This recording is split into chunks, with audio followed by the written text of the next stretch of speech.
Eskerrik asko, Jesus, eskerrik asko guztiei, horregagatik, etortzeagatik. Zaila egingo zait, zaila aldez aurretik, pentsatzen duelako, bezala nire gaia. Ez naiz, edo ez nintzen, orain dela urte bete bat behintzat, aipatu zidatenean, Antxon Mendizabalek hitzaldia eman zuenean, agian datorren urteko hitzaldia zuk eman dezakezun, eta esan zidatenean, nolabaiteko bertigo hartu nuen, baina, esan dezakegu, edo esan dezakez behintzat, azken urte honetan liburu, dokumento eta gauza morro bat irakurri dudala, horrek ez du esan nahi, azkenean botako dudana, interpretazio ona edo txarra izango da. Hala eta guztiz, Jesusek esan duen bezala, Donostiarra eta Donostikoa edo Donostiako semea naizenez, betidanik Donostiako sutearen inguruan egon diren gauza guztiak azaltzen direnak eta azaltzen ez direnak beti gogoan izan ditut ez. Eta Vicente Etxegaraiek esaten zuenaren arabera, garai horretako ez bakarrik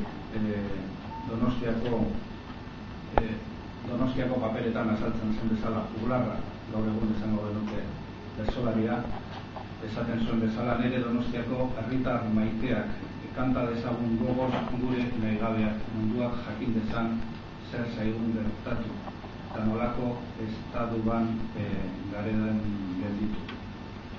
Ez hori bakarri baizik eta frantsesek baitua eta Baionara eraman zuten eta Baionan urtebete batez egon zana, ez? Vicente Etxegarai beste batzuekin gertatu zen bezala. Eskerrak zuei noski, aukera eman ondoren, eta, nik usten dut Donostiako zuteari buruz, garai horretan gertatutakoari buruz asko esan da, asko idatzi egin da, baina askotan gertatzen den bezala, norbaitek idazten du, norbaitek abia puntua, norbaitek lehenengo lerroa idazten du, eta ondoren guztiek egiten dutena zera da. Kopiatu eta errepikatu batek esaten duena. Begiratu gabe, iturriak ondo dauden edo ona diren, edo idatzi duena legezkoa den ala ez. Nire apaltasun eta humiltasun guztiarekin nik esango nuke idatzitzeakoaren erdia baino gehiago agian zalantzan jartu genuke. Eta gero, baita ere esango nuke idatzi diren gauzenen artean gauza interesgarri asko daudela, baina beste gauza batzuetaz ez da inoiz idatzi eta niri horrek argitzen dago ez. Zergatik esate baterako adibidea jartzearren Donostiako zutea gertatu zenean eta arpilaketa eta bortxaketak eta abar horren inguruan sortu den gauza eta idatzi asko noski baiet, denok ezagutzen ditugunak, baina baita ere horren ondorioak eta esate baterako Donostian zutea batero izugarrizko izurritea zabaldu izan, malaria izenekoa ezagunaren, gaur egun ematen du herri epeletan ematen dana, baina hemen Donostian negu horretan 1.500 bat biztanle malariaz bizion, oso toki gutxietan horri buruz, nahiz eta horri buruzko informe edo txosten asko egon arretu. Beti esaten da, edo eztabaida joan da afrantsesatuak ginen ala ez, euskaldunak bai ala ez, nahiz eta udaletxeko negoziak eta alkateak gaztelaniaz idatzi, galderazko erantzuteko ere egon badaudela, galdera batzuk behintzat, eta saiatuko naiz galderoiei erantzuten. Niretzako ere bai beste abia puntu bat izango litzake ikertzeko, bota besterik ez ditut egin nire hausnarketak, nire hipotesiaren arabera zergatik emandako sarraskia, hemen honea etorri zen armada, hain zuzen ere Inglaterrakoa, Indiatik zetorrelako. Beraz, esterminioko armada bat, India egin zutena, Donostian errepikatuko zuten armada izan zen. Eta, adibide edo ejemplo batzuk emango ditut. Donostian egondako iaia goi mailako ofizial guztiak, Wellington, Graham, Dickinson eta bar, guzti horiek Indiatik etorri ziren. Eta atzoko berrian idazten nuen bezala, idazten nuenaren arabera pixka bat guztuta gai eta bar, Delhin eta olako, Indiako Delhin eta olako hirietan gertatutakoa Donostian errepikatu zen. Nazioarteko egoera askotan horri buruz ez dugu hitz egiten, eta gero malaria ez naiz. Niretzako da gertatu zen, garai horretan gertatutakoa, inoiz gertatu den gauzarik harrigarriena izan daiteke, hori eztabaidagarria da, baina aldez aurretiko kontuak, esate baterako, Napoleonen armadako ibilbidea, Bidasoatik, Gipuzkoatik pasa zen armada, 1817an Gipuzkoatik egindako ibilbidea da, gure historia modernoan edo gure azken mendetako historian gertakizun harrigarriena. Egun baten urriak okerrez banago 1807ko urriak 16an, ia Irunetik Bidasoatik sartu ziren 80.000 inguru soldadu, 12.000 zaldi, bainoiak ez dakit, 200 edo 300 bat, eta bar. Hilabete batzuetan, jakina denez, hartuko dira 250.000 bat soldadu. Hori harrigarria da.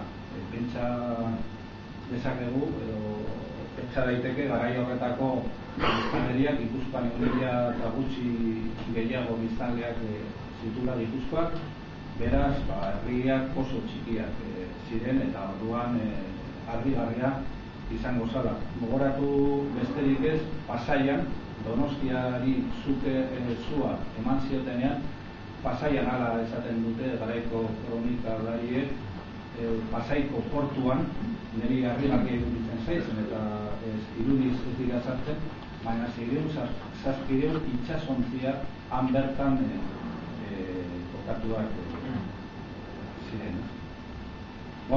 Niretzako 1000 urteko horietako boladarik harrigarriena edo garrantzitsuena, ez dut esango zen, eta garai guztiak garrantzitsuak dira,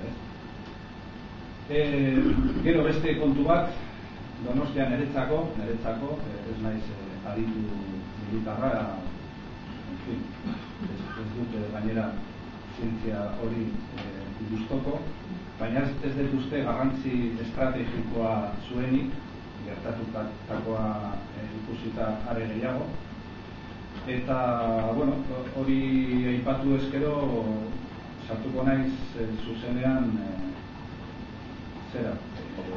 gaietan, ez? Lehenengoa izango litzake aipatu dudan bezala nazioarteko egoera, bigarrena izango litzake Donostiako garai horretako eraketa eta bar, hirugarrena izango litzake sutea biktimen kontua eta bar, laugarrena Inglaterrako armadaren ezaugarri nagusienak, eta bar, bosgarrena, seigarrena eta zazpigarrena. Bosgarrena izango litzake ondorioak, seigarrenak Indiako armada, seigarrena protagonista, galderak eta bar, eta zazpigarrena horri buruzko informazio gehiago. Bereziki Jesusek aipatu duen bezala, Euskaldun mundutik galdu den, edo orain arte eskutatuta egon den ezaugarriak, testuak eta bar, bertsoak eta bar. Nazioarteko egoeran, nik aipatuko nituzke oso azkar, 2 edo 3 minutotan esate baterako Frantziako iraultzatik hasitako egoera, 1789an jakina denez eman zen Frantziako iraultza, handikan urte batzuetara nazioarteko bereziki Inglaterrako eta Espainiako borrokaldia, Frantziaren kontrako sistema berriaren kontrako bultzada eta bar, eta horrek sortuko luke, edo sortuko du, jakina denez, 1784-85ko gerra, konbentzio gerra deitutakoa. Eta Donostian, jakina denez, Frantziako armada, André Moncey generalaren armada Donostian sartzen da, eta Donostian burrukak egin gabe, Donostian sartzen dira frantsesak, eta bere ganatzen dute bai Gipuzkoa, Bizkaia, Nafarroa eta bar. Hori alde batetik, gero beste aldetikan horrekin lotuta, handikan urtebete batera ematen da Basileako pake prozesua, horrekin lotuta ematen da baita ere ondoren Napoleonek sortutako imperioa, espansioa eta bar. Horri buruzko beste hitzaldi bat emateko emango liguke gai. Nazioarteko kontuak oso azkar azpimarratuak, nik esango nuke garai horretan ematen dela munduan zehar burruka bat mundua kontrolatzeko. Gaur egun ikusten den bezala, Bigarren Gerra Mundialan ikusten zen bezala, garai horretan potentzia nagusiak edo herri nagusienak dira Frantziakoak eta Inglaterrakoak. Eta mundua dago bi herri horien menpe. Inglaterra alde batetik kontrolatzen ditu herri batzuk, Asian esate baterako India, Egipto, Tabar, eta garai horretako Holandako Indonesia, eta Frantziak kontrolatzen du beste herri batzuk. Eta bien arteko tirabirak ematen dira. Hor, gora bera, komatxo asko jarri daitezke, elkarlanerako kontu asko, denetarik, baina horrela oroar esan da, ez bera sartuko olako klase magistral batean, oroa esan da, nik esango nuke, 1780-tik 1825 tarte horretan ematen dela bi herri horien arteko burruka. Eta burruka da munduaren kontrola. Foruen desagerpenaren alde izugarrizko apostu handia egiten du Espainiak, garai horretan